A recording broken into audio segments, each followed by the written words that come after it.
Well, welcome to. What are we now? Just kidding. Cannaladies. Cannaladies Be Talkin. We're be talking and we be crossing over. So welcome.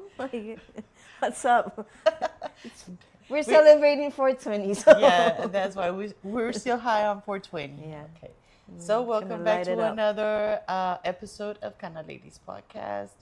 Well, let's talk about something that just Just celebrated.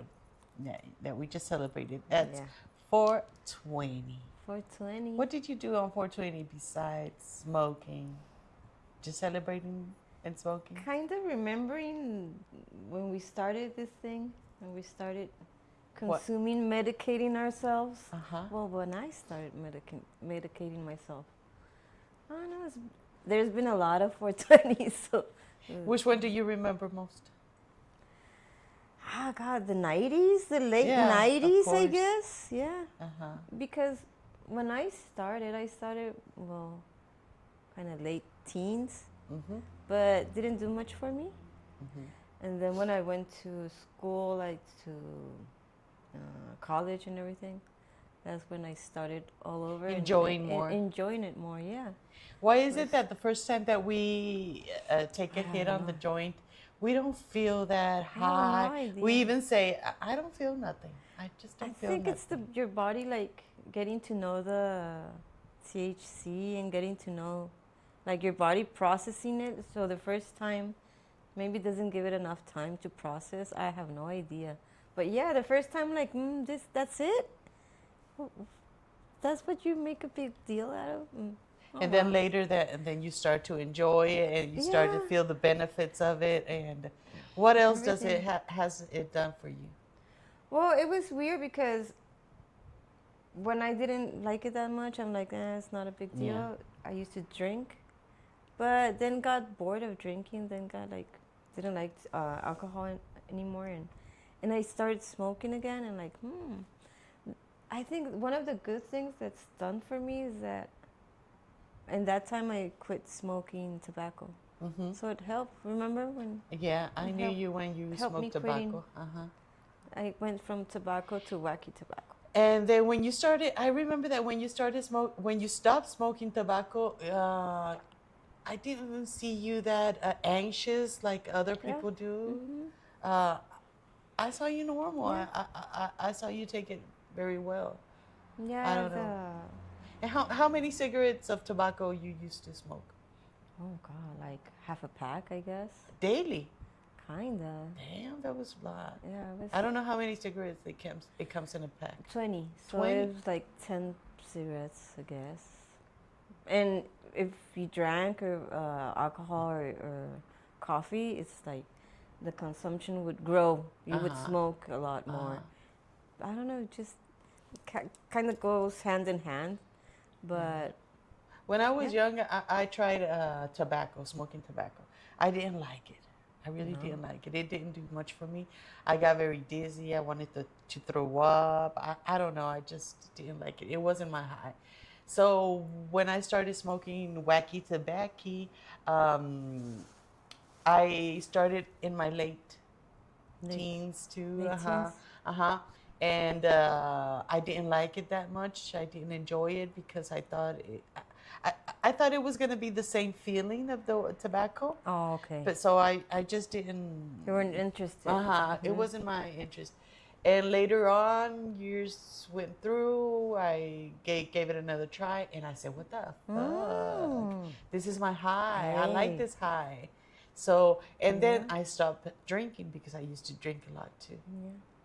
Yeah. So it's done a lot for me. It changed my life a little bit. Okay. It calmed me more. I'm not that anxious. If I'm anxious right now, well, without wacky tobacco, it's more pressure. More pressure. I feel more pressure. Okay. But now that if I stop smoking a couple of days or something, I don't feel that pressure. Oh no! I just feel that curiosity of having that cigarette, that joint here between my fingers, and enjoying talking and all that. But I don't feel that how do you call Abstinence. it? Abstinence feeling. I don't think so. I've tried to say, Malilla. okay, yeah, that la malilla that they say in Spanish. Yes. I've tried to leave it for days, but I don't know. That's and we always make fun of that. That's my high. That's my that's my the habit. highlight of the day. I don't have another habit more than smoking. That's all that I don't. I'm not addicted to let's say a Coca-Cola or shit like that, or I love to be eating food or something. I just like to be smoking. Okay. So, but it's done very well for me. And then I started working with it, with the cannabis, and then I started to get more information about it and about the therapist side, and the story of the cannabis too. I started learning about. Why? I know a little bit why it's 420, but can you explain it? Like why 420? 420, yeah, of course. Well, they say it's a little bit registered. And they say 420. Well, it's because of a group of high school dudes, a little gang of high school. They call them the Waldos. The Waldos. This was in California. Wow. Back in the 70s, early 70s. They say in 71 it started that little myth about it. They said a couple of kids that they called the Waldos bought a map from a hippie guy. The hippie guy said, this map will take you to a field of weed. To a field, a grass field, yeah, okay. A grass field. So go find it and, well, you'll be living in paradise probably. That's what they thought.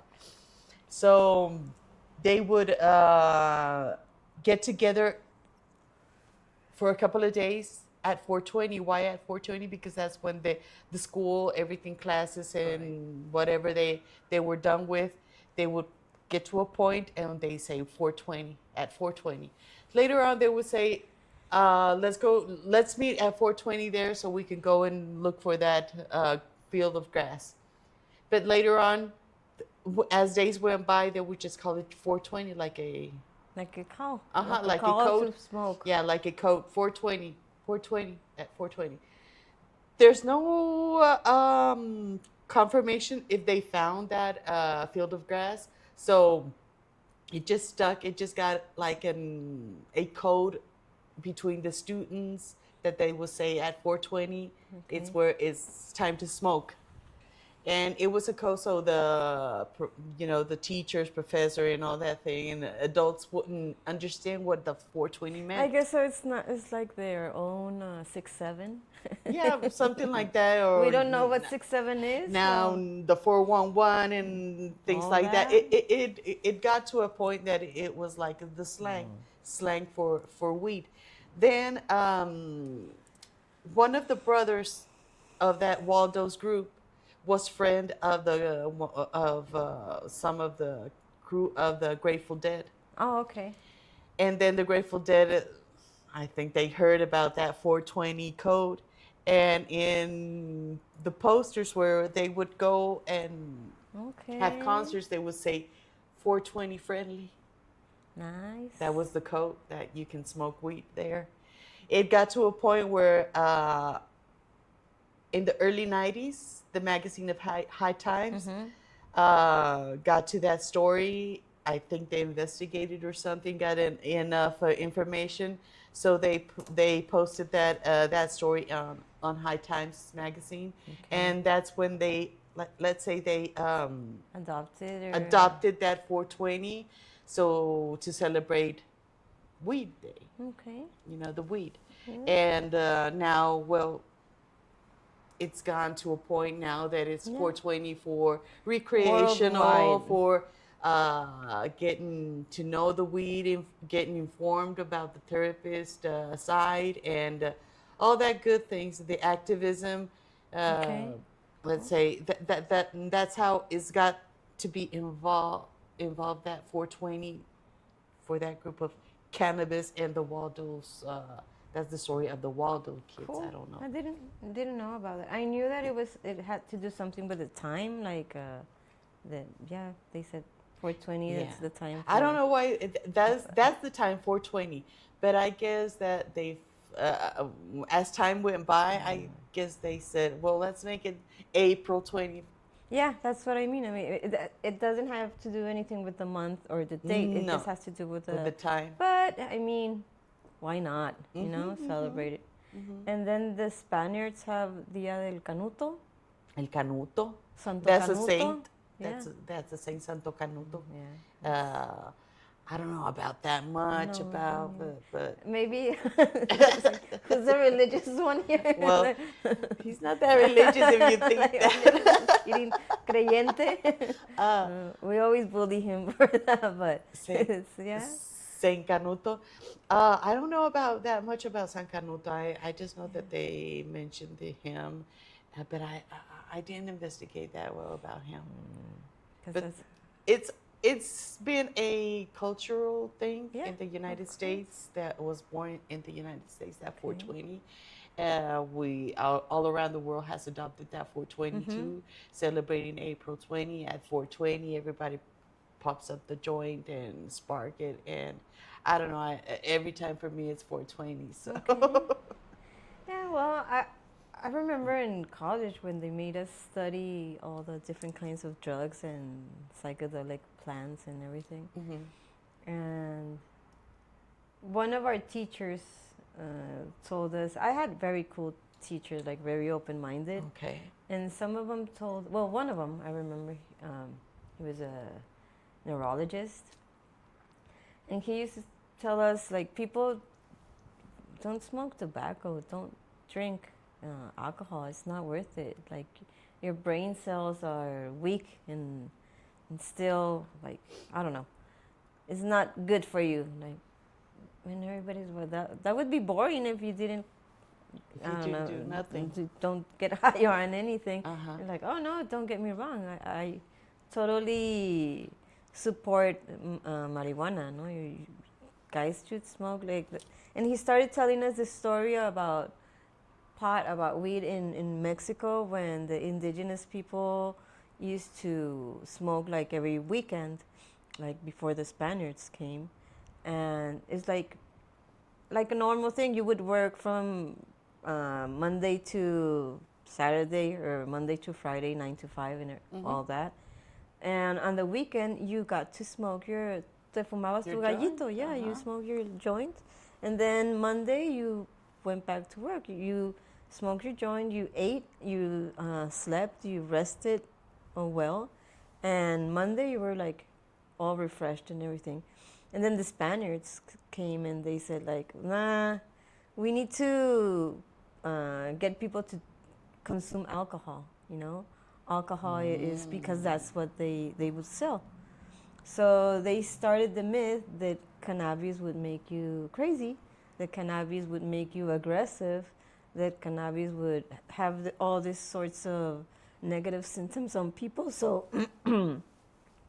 so pot is bad for you, you know. That's how it got illegal in the United States. It's the because same it was thing. like here in Juarez, it was legal. Right. So the Mexicans would smoke their joint after whatever, after work, and black people would consume cannabis too. So I don't know where they got the myth that they would get aggressive, where they would even be aggressive to women, and that's how they started having. How do you call lynch? Linchar. They would lynch. They would lynch the same. They would lynch people because they were high on whatever. They raped. Remember girls the movies Reefer Madness and all those? Yes. All those campaigns against drugs. This is your brain. This is your brain on drugs. And I don't know. We're from the generation that saw all those campaigns. So you remember the cracking the eggs on the. This is your brain. This is your brain on drugs. That Any was questions? on the Kennedy. No, I'm Reagan. sorry. Reagan. Yeah. The Reagan campaign. Ms. Reagan was one of yes, exactly. She was the one on that campaign. And well, what do you say about it now that it's almost legal in all the United States? Almost. Yeah.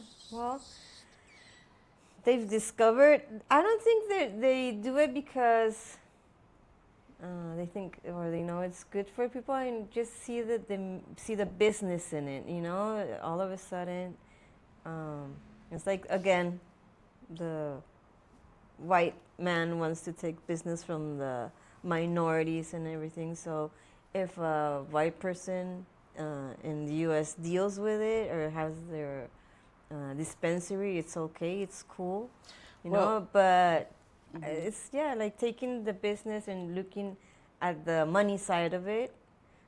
The thing is that, let's say in California, when it was legalized, when it was, now it was legalized to recreational and therapist and whatever. It was just legal. So the first year it grew on taxes. It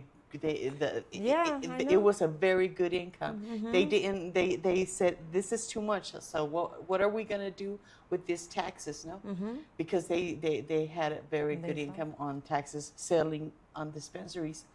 But still, if you still have a dispensary, you're still they still are going to find ways to close your shop. That's why right now, little like around the pandemic era, the year of pandemic, that's when cannabis grew on selling weed on the dispensaries. It just grew a lot. Right. The thing is that lots of dispensaries that were owned by Black people and Latino people, those were very targeted. Yeah, that's what I mean. Very targeted to close, even though they had all the permission, all the inspection, all the paper required. They were still trying to look for something. They're blacklisting people, So what the community of Black people and Hispanic people did, it was that support each other. Cool. Support, if you want to consume cannabis, support the Black community industry on cannabis. It's still, and women, there's a lot of women. It grew a lot of women in the industry of cannabis in the United States. It was dominated by men. Now it's almost dominated by women. Wow, that's interesting. And I'm talking about in the field, growing, selling, taking care of it, and dispensary. I'm talking about, and there's community of women, just women, working on entrepreneurs. Cannabis. I love that because it's a industry that's very. You say cannabis and you say men on the industry, but not women. That's interesting. Yeah, and I like that. It grew on that side. So for me, it's something very inspiring. Okay. Yeah. Inspiring as hell. Right now in Mexico, in Mexico it's I don't know. It's very slow. The law is very slow. The regulation is very slow. I don't know why. Baby steps. Yeah, I know. But I don't know how long. It's confusing. We should be. Yeah, rushing more faster on this thing because pressure. Yeah. We're neighbors of the United States that are almost legal. And Texas is still not legal. Okay. Because they're very, puritanos. How do you say? They're very conservative and they still have stigma about that. Texas is Texas. We know that Texas is red and Texas is conservative, and the only neighbor it could be New Mexico that it's legal. I know that in New Mexico, lots of people go there to get their stuff. But I'm not sure here in Juarez or in Mexico how the laws are. I just know that you're allowed to carry a certain amount, like less than 5 grams. Yeah, something like that. But the information is like very, I don't know, only for a couple of people, for a little group of people. Because if cops stop someone in the streets and they see they have their little joint or whatever, they're going to stop you. They're going to, I don't think it's respected as what the law says. what the law says, and it all depends and of that's what they know. and it all depends of the officer that Exactly. If he's cool or if not. he's cool or not, yeah. he will say, well, just don't light it up here in the street because it could be, how do you call it, administrativo? Yeah, una- falta administrativa falta is like a misdemeanor, I guess. Something very like that. something, I'm just not a sure. fine or something like that they would say. But if it if it stops you, one of those officers that just want to Yeah. fuck with you, they will probably just take you and they will say that you had a pound of fucking weed. Right. And so it all depends. Right. Because what I know in Mexico, it's the only place in the world that you have to, how do you call an amparo? Is there such a thing in the United States? Yeah. Amparo is something like a permission. I guess it's like, I'm trying to remember the word, but amparo is like when you get your lawyers to cancel that law, or if you get, it protects you from being arrested if you break the law, but only for that law, So that's that. So I could have that document or yes, it costs a lot of money permit, too. you can say. It's kind of like a permit. Uh-huh. So if I want to be a consumer and if I want to grow my plant and I want to work with my plant, make it oil or whatever I could use it for, I have to have that permit. Okay, and I bet it's expensive. It is expensive, of course. And you have to have a lawyer. Law is expensive, and all that, and it has to have go through a certain process that it probably can take you around a year. Goddamn. Wow. Yes, sometimes 2 years. It all depends. Well, all depends. Yes. Mhm. So and for what I know, Mexico is the only place that you and it's not good. And I'm not saying that in a good way. No. It's a bad way because we don't have to have her permission to consume whatever the hell I want. Yeah. It's my own. How do you call it? Personality, like they say here in Mexico, libre personalidad. Yeah, freedom of personality, freedom of choice, freedom of freedom basically. I mean, your body, your choice. That's what they say. And that's, you have to have that permit, and that's so you don't have to get break the laws, and be protected in some way. But we still, I know, with or without, we do it. We have to find our ways. We do sometimes grow our little weed. Remember, alcohol was illegal too, and Exactly. a long time ago, and well, it's now legal, and there's, I don't know. People get the idea, or older people, I guess, get the idea that if you smoke, you're gonna, like, it's a gateway to other drugs. You know? And they say that they think that it's probably going to be addictive.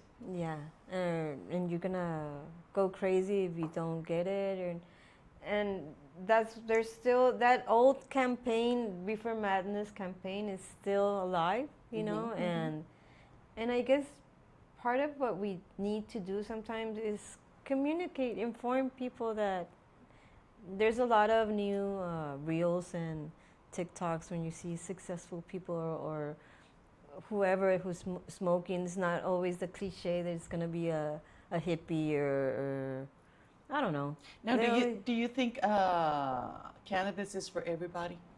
No. I think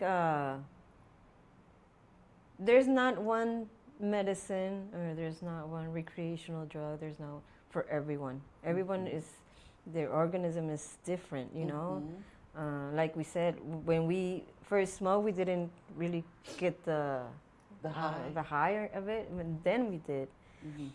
And some people could have very bad trips, and it also depends on the well-being of the person, the mental state of the person, because if people use it for different things, and there's different kinds of cannabis, there's indica, sativa, all the stuff we know about it.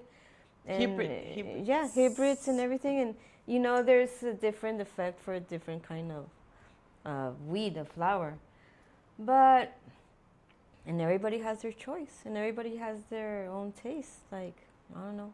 Yeah, the dose is different for The dose everybody. is different for everyone. I remember one of the lessons I learned is that you can smoke and then drink, but you can't drink and then smoke. Damn. Is there a It's difference? for me, and from what I've seen for people too, you know, if you get drunk and then you smoke, you're gonna, I don't know, pass out. You're gonna have a horrible time. Very bad trip or Most something? likely. Oh yeah, because you're already drunk. I mean, why do you why do you push it? But people have been known for, I don't know, pushing it when you're drunk, like, whatever. Now, if you smoke first and drink, what's the difference? It's different, you know. Yeah? It's you can enjoy the relaxed state a little bit more, because the high of the pot is gonna go down when you start drinking or stuff like that. It's just that don't get drunk and then smoke, people. Don't do It's both things. not. I don't like I don't drink no more since I started getting high on weed. I stopped drinking. Now I drink a little, just one, and yeah, once in a while, you know, okay. But I try not to do it both. I just try not to do both because I know that I won't like the trip. And do you like edibles? Yeah, but they're tricky. Yeah. Please, more. Yes. One to Yes, take home. Yeah. Okay. Yeah, but they're tricky. Also, you have Yes. to be careful of the amount and careful of the type. For example, for me, chocolates and gummies are very different. Mm-hmm. With the chocolates, like, you can, I don't know, predict, like, okay, it's gonna last so. But with gummies, it's like, wait, when is this thing gonna? And then all of a sudden, you get that, that bomb exploding and everything, and it's different. It's like a little bit like the mushroom. Yeah, I guess. Well, I don't know. remember I like mushrooms. edibles, but not that much because they just last too long, and it gives me a little bit of dizzy, drowsy. I want to go sleep. It's just too much, and I rather smoke because the high is just like about an hour, 45 minutes, an hour.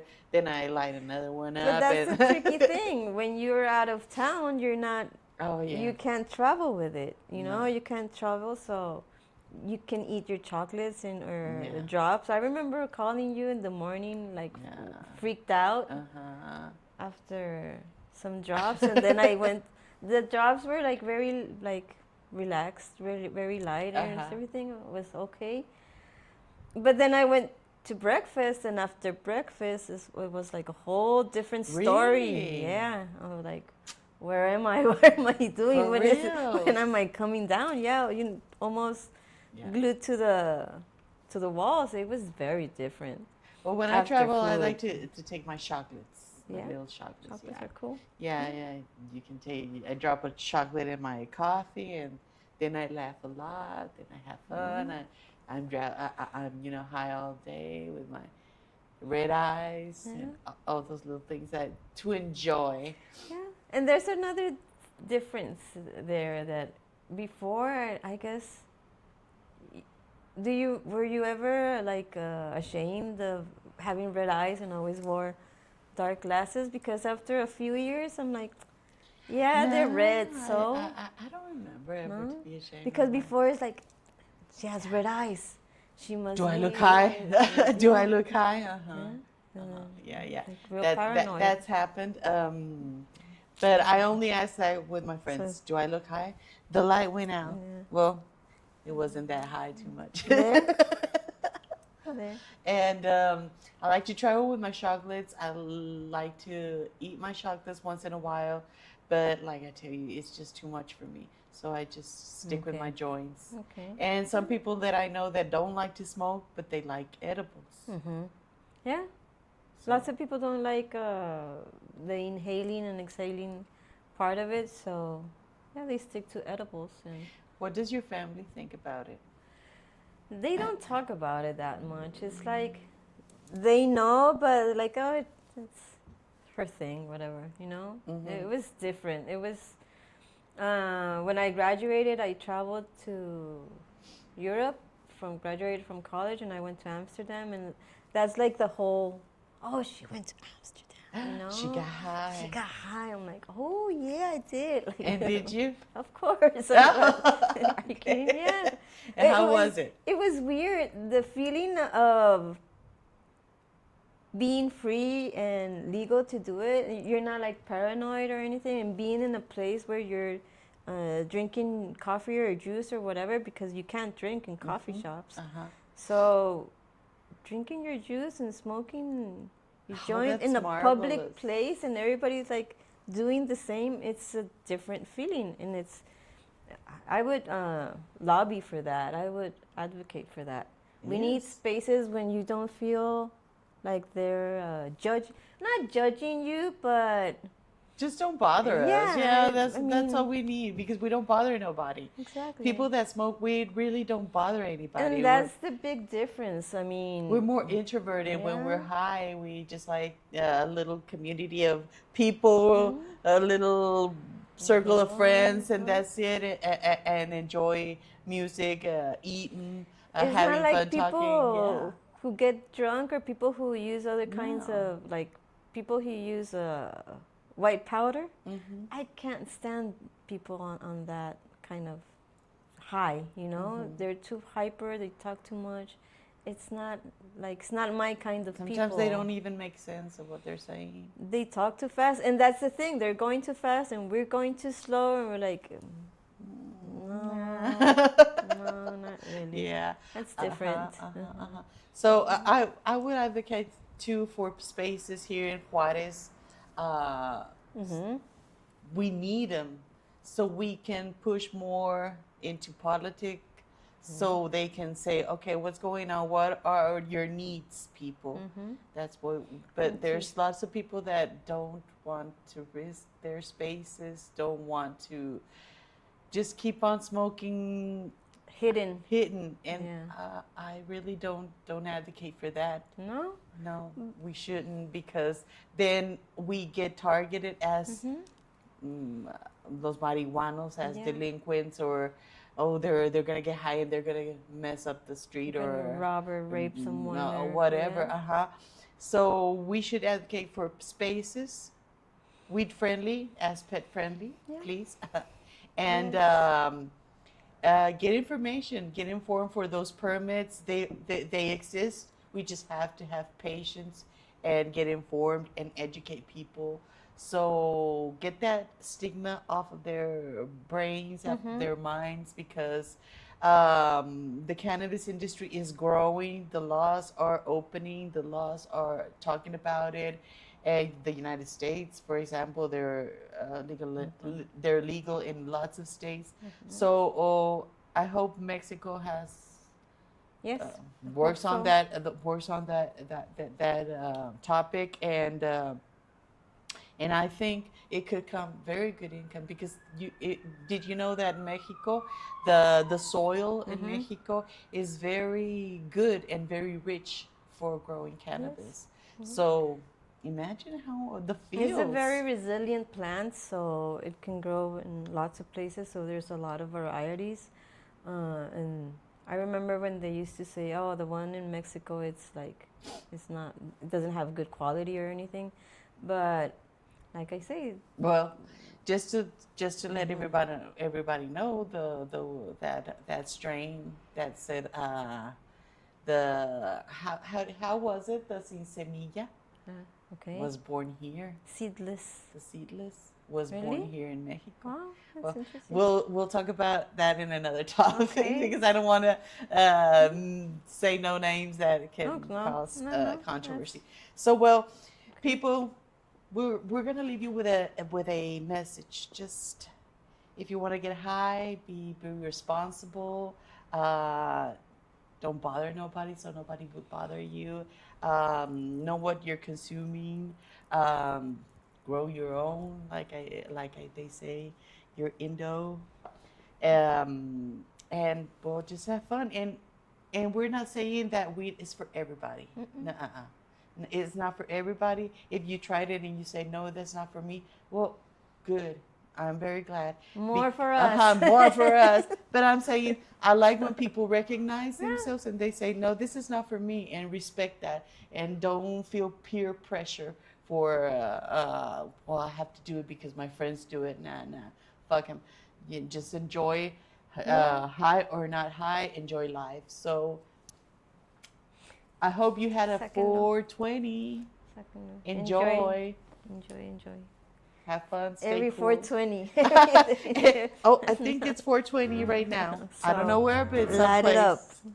Enjoy. Stay cool.